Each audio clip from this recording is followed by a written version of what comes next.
না, উনি অনেক আগে আমাকে বলেছিলেন যে উনি যখন কংগ্রেস সভাপতি ছিলেন তখন এআইসিসি প্রেরিত কিছু পতাকা ওনার কাছে আছে।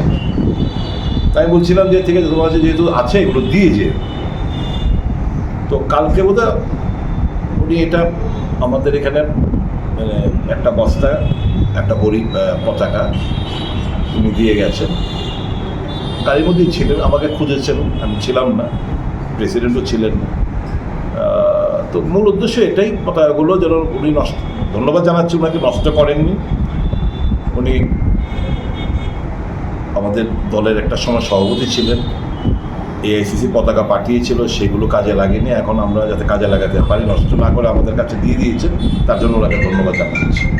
অনেকেই মনে করছে আবার নতুন কোনো রাজনীতির সমীকরণ। না না, এটা সব কিছু রাজনীতি। আর এই রাজনীতি হলে কি কেউ কেউ বাড়িতে আসতে পারবে না, যেতে পারবে না, এরকম কালচার তো ছিল না। বিজেপির জামানায় কালচারটা শুরু হয়েছে। এই কালচারটা আমাদের ব্রেক করতে হবে।